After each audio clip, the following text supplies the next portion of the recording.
हाँ जी, स्वागत है आपका मैथ्स क्लासेस के यूट्यूब चैनल के ऊपर। कैसे हैं आप लोग? अच्छे होंगे, क्वेश्चन सोल्व कर रहे होंगे, पीडीएफ सोल्व कर रहे होंगे, ठीक है। सॉल्यूशंस आपको पसंद आ रहे होंगे, लाइक आप कर नहीं रहे होंगे और अपने दोस्तों को आप बता नहीं रहे होंगे कि कंपटीशन बढ़ जाए, है ना। तो दोस्तों को बताएं यार, हेल्दी कंपटीशन बढ़ेगा, ठीक है। और अगर कोई दोस्त आज पहली बार इस क्लास के अंदर आया है तो आपको मैं बता दूं, हमने एक टारगेट लिया है कि हम 2027 की सीसेट के पेपर वाले दिन तक डेली 10 क्वेश्चन करेंगे, चाहे कुछ भी हो जाए, है ना।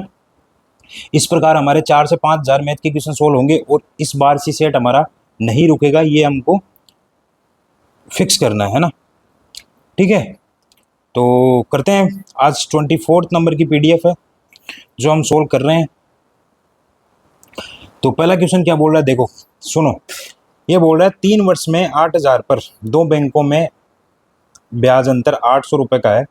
एक बैंक में R1, एक बैंक में R2 का ब्याज दर है, तो बताओ R1 माइनस R2 की वैल्यू क्या होगी। सिंपल सा क्वेश्चन है। देखो 8,000 रुपये है, पहले बैंक में 3 साल के लिए R1% पे, है ना, और दूसरे बैंक पे 8,000 रुपये 3 वर्ष के लिए R2। मैं इतना कर रहा हूँ आपको समझाने के लिए, ठीक है, वरना इतना करने की जरूरत है नहीं अपन को ना। तो आपको पता चल रहा है यहाँ से डबल जीरो से डबल जीरो कैंसिल आउट। बिल्कुल बेसिक मैं आपको समझाने के लिए कर रहा हूँ, बाकी इतना करने की आपको जरूरत नहीं है। 80 गुणा 3 कॉमन आ गया R1 माइनस R2, ठीक है, बराबर 800 रुपये 10, और R1 माइनस R2 कितना आ गया 10/3, ठीक है, 3 से 1/3%। बात समझ में आ रही है कि नहीं आ रही? बिल्कुल इजी सा क्वेश्चन है, इतना सब कुछ करने की जरूरत नहीं थी, बट आपको समझाने के लिए मैंने किया है। और सीसेट का पेपर करते समय आप जितना बेसिक से चलोगे उतना ज़्यादा अच्छा रहेगा, ये मेरा पर्सनल एक्सपीरियंस है। अब जैसे ये क्या बोल रहा है, 2 लाख रुपए है या 20 लाख रुपए? 1 2 3 4 5, 3 तो 5 1, हाँ ठीक है, 2 लाख रुपए है। 2 लाख को अलग अलग बैंक में साधारण ब्याज पर निवेश करने के लिए 2 भागों में विभाजित किया जाता है। मान लो 2 लाख रुपए है, एक को इधर 4% पे, दूसरे पर 6% के हिसाब से ब्याज मिलता है। यदि वर्ष के अंत में कुल ब्याज पूरी राशि पर 4.7 प्रति वर्ष के बराबर है तो प्रत्येक बैंक में निवेश की गई राशि क्रमशः कितनी होगी।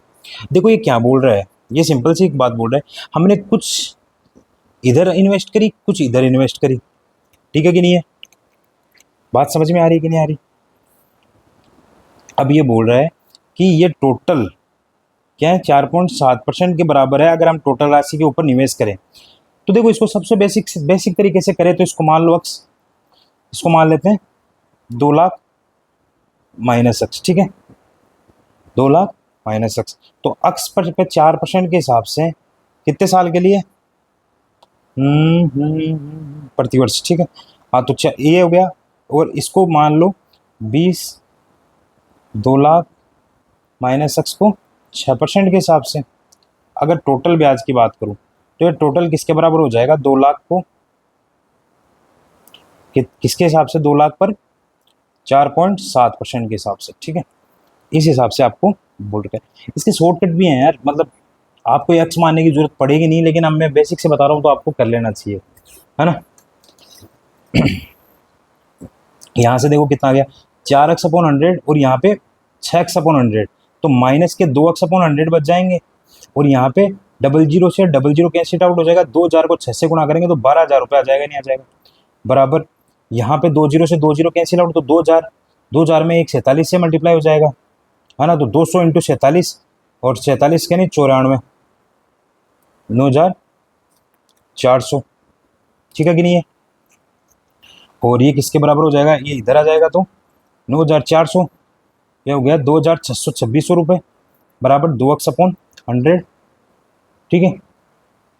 यहाँ से 1,300, तो अक्स की वैल्यू कितनी आ गई? 1,30,000 रुपये, सिंपल। अब अक्स की वैल्यू आ गई तो आप वो तो कर ही सकते हो, ठीक है, ओके। इजी सा क्वेश्चन था, ज़्यादा इसमें कोई बात थी नहीं, 2 निवेश कर लिए अलग अलग, तो उस हिसाब से हमने कर लिया। अब इसको मैं शॉर्टकट भी बताऊं तो आपको मेरे हिसाब से समझ में आएगा नहीं, फिर आप एक क्वेश्चन में शॉर्टकट लगाओगे, फिर बाद में दूसरे में। अगर आपने मिक्सचर एलिगेशन पढ़ा है टॉपिक, तो आपको एक चीज समझ में आती है, मैंने आपको शायद पहले वीडियोस में बताई होगी, कि जो चीज जिस पे कैलकुलेट होती है ना, जैसे ये क्वेश्चन है, हमने बोला कि भाई 4% में कुछ निवेश किया, 6% पे कुछ निवेश किया, और अगर मैं टोटल मिक्सचर की बात करूं तो 4.7% के ऊपर निवेश किया। तो जो ये मेरे को इंटरेस्ट मिल रहा है 4%, 6% और 7.5%, ये किस पे मिल रहा है? तो अगर मैं इसका डिफरेंस करूंगा, ये तो ये जिस पे काउंट हो रहा है उसकी राशि आएगी मेरे पास, तो ये जो मेरे पास मूलधन है उस पर तो निकलेगा। तो यहाँ पे मैं बात करूं तो यहाँ पे बताओ कितना आ जाएगा, 1.3%, है ना। परसेंट को कोई ले तो ले ना, मतलब परसेंट, क्योंकि परसेंटेज से परसेंटेज हट जाएगा।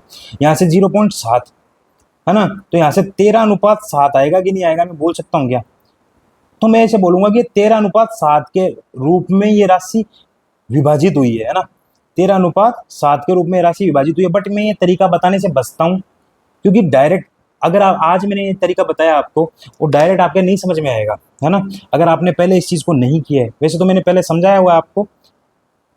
तो अब मेरे को बताओ कि 13:7 कौन से ऑप्शन में आ रहा है? यही तो है, 13:40 से 40 के 13:7 में ये डिवाइड हो जाएगा। तो अगर आपको दो राशि अलग अलग दे दी, उसको अलग अलग आपको क्या करा है, डिवाइड किए, तो आप इसको अलग अलग ये काउंट कर सकते हो, ये अनुपात आ जाएगा। तो ये जिस चीज का डिफरेंस आएगा यहाँ पे अनुपात, जिसपे ये चीज निकल रही है, तो ब्याज दर जो है वो मूलधन पे कैलकुलेट की जाएगी, तो मूलधन का रेशियो आ जाएगा। ठीक है, तो ऐसे भी इस क्वेश्चन को किया जा सकता है। आई थिंक दोनों चीज आपके समझ में आ गई होगी। एक निश्चित धनराशि को 6 वर्षों के लिए साधारण ब्याज की एक निश्चित दर पर दी जाती है। यदि इसे 7% अधिक दर पर दिया जाता तो यह इतने रुपए अधिक प्राप्त करती। देखो एक बात बताओ, एक निश्चित धनराशि है, 6 वर्षों के लिए साधारण ब्याज पे दी जाती है, लेकिन ये बोल रहा है कि यदि इसे 7% अधिक दर पर दिया जाता, तो मैं बोल सकता हूँ क्या कि 7% अधिक दर पर 6 साल के लिए दिया जाता तो 1512 रुपए होते कि नहीं होते? तो एक साल के लिए 1% की वैल्यू कितनी हो गई बताओ? 15/12/7% इंटू 6, तो मेरे पास 100% की वैल्यू कितनी हो गई?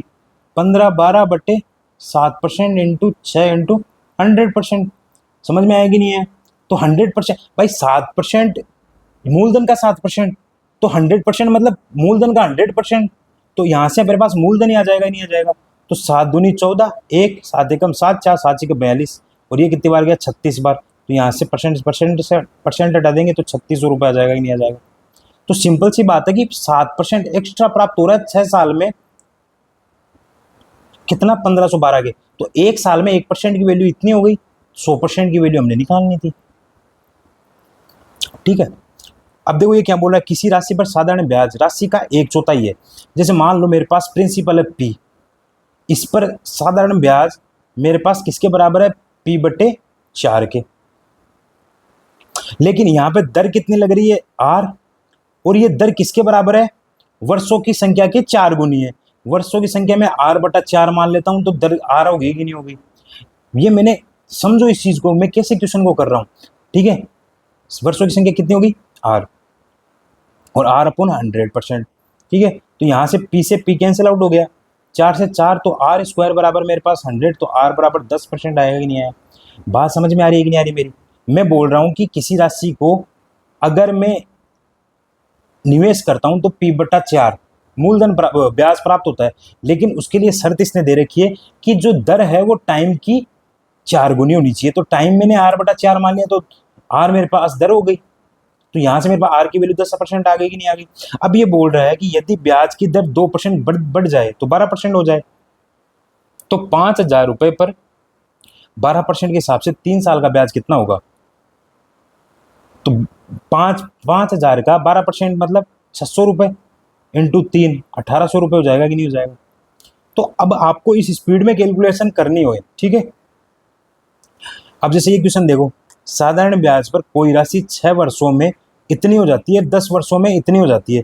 देखो 6 वर्षों में 59,200, और 10 वर्षों में यानी 4 साल बाद में और 72,000 हो जाएगी कि नहीं हो जाएगी? तो मैं एक बात बोलूँ तो 4,000 4 साल में कितनी बड़ी? 72,000 में से अगर मैं माइनस कर लूँ 59,200, तो 0 0 10 में से 2 गया 8, 17 में से 9 गया 8। समझ में आ रहा है कि नहीं आ रहा है? ये 4 साल में मेरे पास और एक और बचेगा क्या? हाँ, एक और बचेगा ना, 6। तो 18,800 रुपये हो गए कि नहीं हो गए?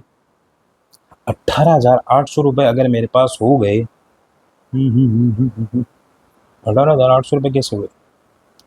ओ सॉरी सॉरी सॉरी, देखो, 0 0, 10 में से 2 गए 8, 11 में से 2 गए 11 में से 9 गए 2, और एक 12,800 रुपये हो गए कि नहीं हो गए?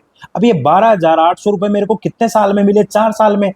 मतलब ये 12,800 रुपये ब्याज जुड़ा है 4 साल में, तो 12,800 का 4 से डिवाइड करूंगा तो पर ईयर मेरे पास ब्याज आ जाएगा 3,2,0,0 3200 रुपये। तो हर साल मेरे पास 3200 रुपये ब्याज आ रहा है कि नहीं आ रहा?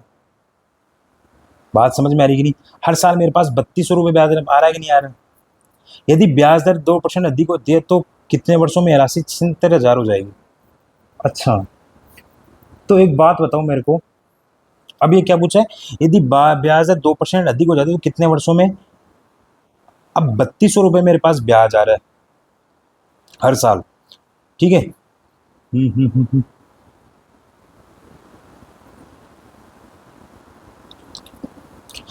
तो मेरे को एक बात बताओ कि 3200 रुपये मेरे पास ब्याज आ रहा है स्टार्टिंग से, तो मेरे को मूलधन निकालना है स्टार्टिंग का, तो मूलधन कितना हो जाएगा? बताओ बताओ बताओ बताओ।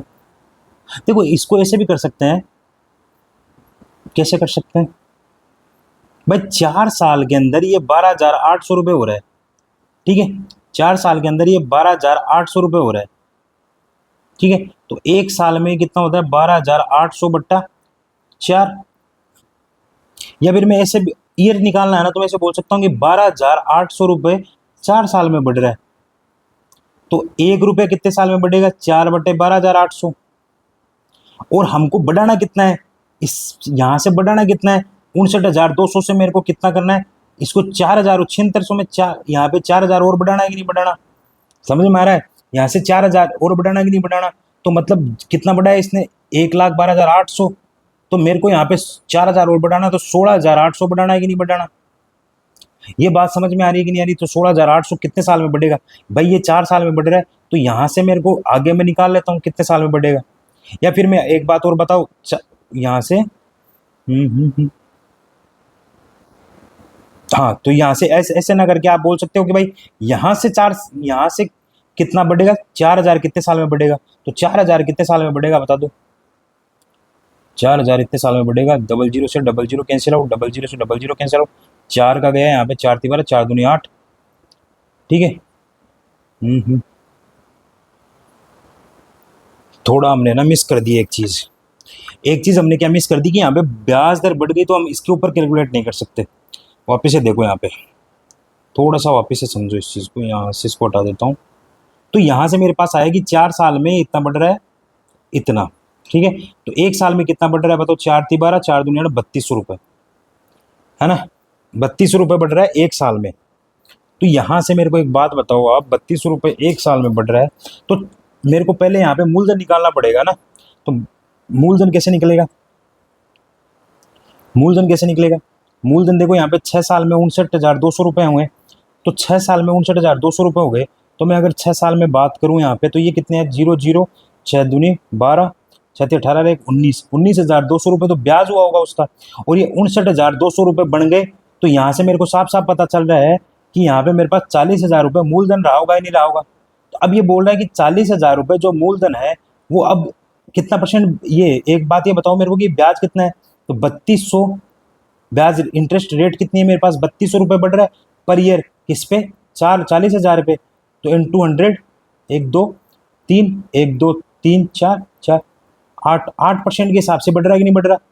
तो अब मेरे को 2% ब्याज दर बढ़ा दी तो 10% ब्याज हो गई, तो 10% ब्याज हो गई कि नहीं हो गई?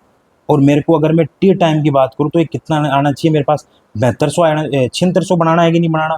तो 7600 बनाना है, मतलब 36,000 कितने साल में होगा, ठीक है।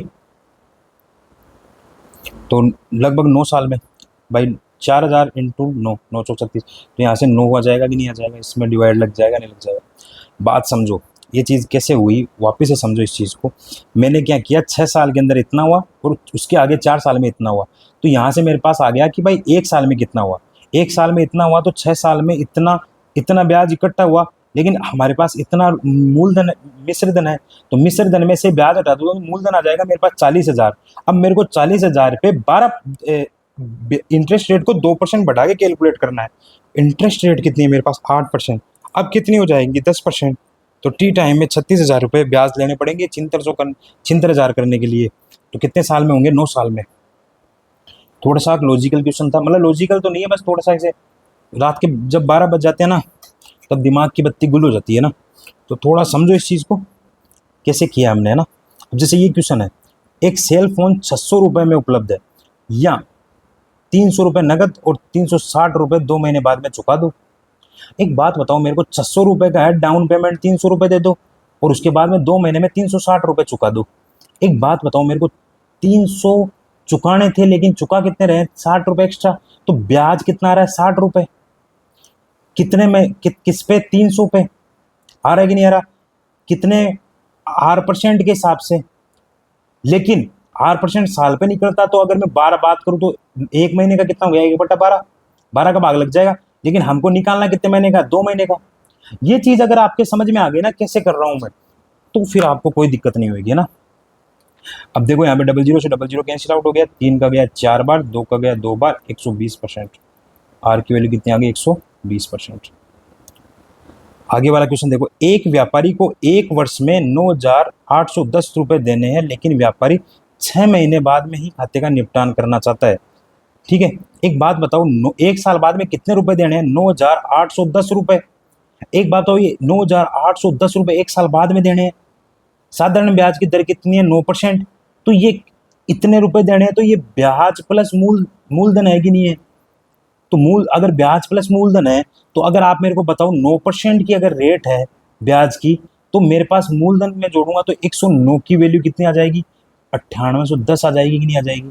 तो एक की वैल्यू मेरे पास 9810/109, तो मूलधन मेरे पास यहाँ पे 100 आ जाएगा कि नहीं आ जाएगा। ये कितनी बार गया 9 0, तो यहाँ से 9,000 मेरे पास मूलधन आ गया कि नहीं आ गया। अब ये क्या बोल रहा है, इसको 6 महीने में ही निपटान करना है, तो मैं बोलूंगा कि भाई 9,000 रुपये अगर मेरे को 9% के हिसाब से 6 महीने में ही करना है, तो पर मंथ मेरे पास ब्याज दर 1/12, तो 6 महीने की ब्याज दर इतनी लगेगी नहीं लगेगी। तो 00 से 00, 6 का गया 2 बार, ये गया 45 बार, 5 नाम में 45, 9 चौक 36 है 40, 405 रुपये लगेंगे नहीं लगेंगे ब्याज किस पे 9,000 पे 6 महीने के लिए। तो 9,405 रुपये हो जाएंगे कि नहीं हो जाएंगे। समझ में आ रही है कि नहीं आ रही, इजी है कि नहीं है, ज़्यादा इसमें कोई हवा बात है नहीं, इजी सा क्वेश्चन था। आगे वाला क्वेश्चन देखो, प्रणव ने 10% प्रतिवर्ष की साधारण ब्याज पर इतने रुपए उधार लिए। ठीक है, पहले वर्ष उसने उधार ली गई राशि की मूल राशि की वापसी के लिए इतने रुपए चुका दिए। यदि प्रणव दूसरे वर्ष के अंत में सभी लंबित बकाया चुका देता है, जिसमें पहले वर्ष का ब्याज भी भुगतान भी शामिल है, तो दूसरे वर्ष के अंत में उसे कितना भुगतान करना पड़ेगा। सिंपल सी क्वेश्चन है, सिंपल सा क्वेश्चन ये है कि 6,23,305 रुपये अगर वो 10% के हिसाब से ब्याज दर पे लेता है, तो उसका इंटरेस्ट रेट कितना आ गया बताओ। इंटरेस्ट रेट 62,330 रुपये 0.5 रुपये आ गया कि नहीं आ गया। ये बात समझ में आ रही कि नहीं आ रही। लेकिन ये तो फर्स्ट ईयर का ब्याज आया, फर्स्ट ईयर के बाद में वो 6,23,305 में से 16,390 रुपये चुका देता है। समझ में आ रहा है कि नहीं आ रहा, 16,305 रुपये चुका देता है। तो यहाँ पे मेरे पास बचा कितना पैसा, 6,23,305 में से माइनस कर देता हूँ मैं 16,390, तो 6,915 रुपये बच गए। अब जब दूसरा साल बात आएगी, तो दूसरे साल बाद इस पे ब्याज लगेगा नहीं लगेगा, 10% ब्याज लगेगा नहीं लगेगा। इस पे अगर मैं ब्याज बोलूँ तो ब्याज कितना आ जाएगा, इस पे 10% ब्याज लगाऊं मैं तो ब्याज कितना आ जाएगा 60,691.5। अब ये बोला है कि ये बकाया बचा, ये बकाया बचा, ये बकाया बचा, ये बकाया बचा, तो टोटल कितना बकाया बचा, तो बताओ कितना बकाया बचा बताओ। 6,06,915 प्लस 62,330.5 प्लस 60,691.5, 7,29,937। तो ये बचा, ये बचा, ये बचा, ये 30 दूसरे साल के अंत में पे करेगा। तो यहाँ से मेरे पास ये आंसर आ जाएगा कि नहीं आ जाएगा? ठीक है, इजी सा क्वेश्चन है, बस कैलकुलेशन थी थोड़ी सी।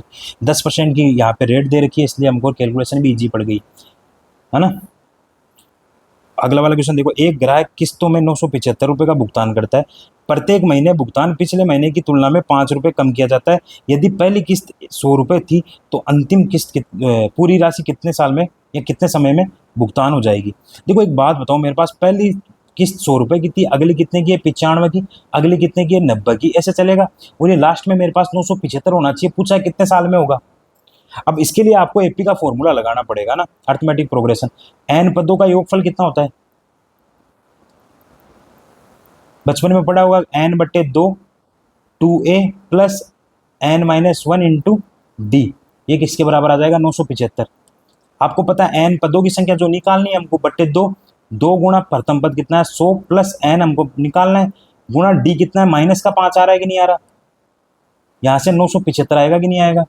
तो यहाँ से मैं अगर बात करूँ तो एन इंटू 200, ये -5 -5 एन माइनस माइनस प्लस 5 बराबर 975 को डबल करूंगा तो कितना आ जाएगा? 5 दूनी 10, 7 दूनी 14, 1 15, 9 दूनी 18, 1 19, 1950 रुपये। अब आपको यहाँ से एन 205 माइनस 5 एन निकालना है। एक बात बताओ मेरे को, क्या आप इसको द्विघात समीकरण को सोल्व करोगे? नहीं, आप एक ऑप्शन उठाओ, आप इन सब में से कोई भी एक ऑप्शन उठाओ, फिर यहाँ पे रखो। जैसे मेरे को सबसे इजी 15 लग रहा है, क्योंकि 5-5 का गैप भी पड़ रहा है और 5-5 से कट रहा भी है, तो 5 का करूंगा गैप, तभी मेरे पास यहाँ पे कुछ बनेगा मेरे हिसाब से। तो मैंने क्या किया, 15 रखा, 205 माइनस 75 बराबर कितना आया मेरे पास? देखो 5 गया 270 गया 130 और 15 0 15 3 45 15 15 4 19 1950 मैच कर रहा है, इसका मतलब 15 मंथ आंसर है। वरना द्विघात समीकरण से आपको सोल्व, आपको वैल्यू पुट करके देखनी पड़ेगी, ठीक है कि नहीं? इसमें द्विघात समीकरण सोल्व नहीं करना। आगे वाला क्वेश्चन देखो, अमन ने 15% प्रतिवर्ष की ब्याज दर से इतने रुपए की उधार ली, पहले वर्ष के अंत में वह इतने रुपए चुका देता है। यदि अमन दूसरे वर्ष के अंत में सभी लंबित बकाया राशि को भुगतान कर देता है, जिसमें पहले वर्ष के दौरान अर्जित ब्याज भुगतान भी शामिल है, तो वो ये वाला क्वेश्चन है, इसमें ये वाला ही क्वेश्चन है, ठीक है। तो आप मेरे को इसकी कैलकुलेशन करोगे, सेम टू सेम क्वेश्चन है, और मेरे को इसका आंसर बताओगे कितना आया, ठीक है। Okay, thank you very much. आपको क्लास अच्छी लगी होगी, है ना।